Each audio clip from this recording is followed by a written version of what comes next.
feature writer and now more of a book writer. I don't know if that's true or not, but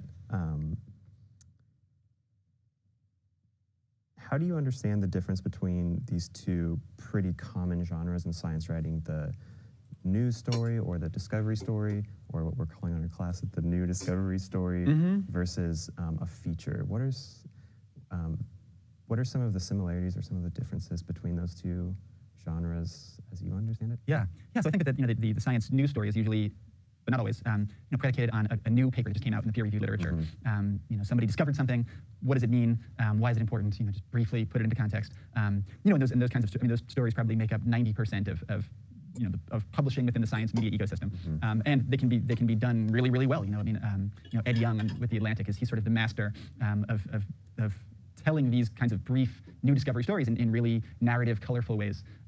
So certainly they can be really fun to write too, because they're often exciting, and they're potentially meaningful, and certainly I've written a million of them. Okay.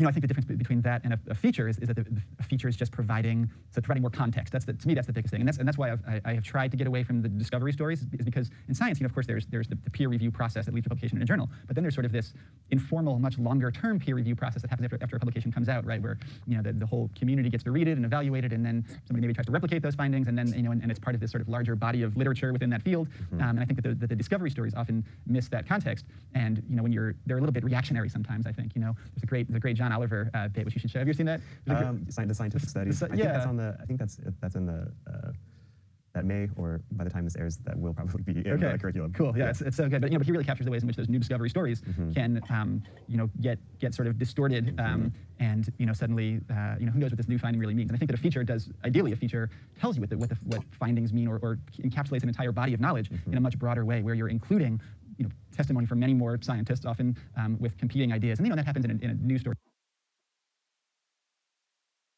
sometimes too. Obviously, you're always trying to get a quote from somebody who wasn't part of the research and can talk about it objectively. But in a feature story, often you're describing some kind of scientific debate. So there's much more context there. There's an opportunity for narrative elements, like you can write a profile of a scientist, or you can really capture them personally in a different way. So they're just so the scope of a feature is much larger, and there are opportunities to be much more creative, thematically, structurally, narratively. Yeah, the discovery story or the news story is so formulaic in so many ways.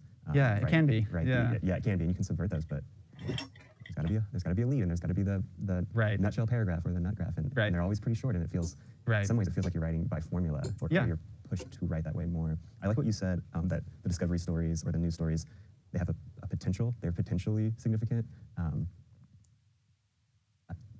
think one of the things that I don't know where I heard this, but I read that if you read a headline that says a new study shows, that you might as well sort of disregard that, because science is this process of community consensus, and a single study can be totally erroneous or totally it takes, especially taken out of context, it can be misleading. So, How many stories have you seen that's a new study says that chocolate can cure cancer? There are so many of those, and they're just part of this much larger body of iterative research and knowledge, and that's why I like features, because you can contextualize those findings. Great. So it's safe to say that you prefer the feature.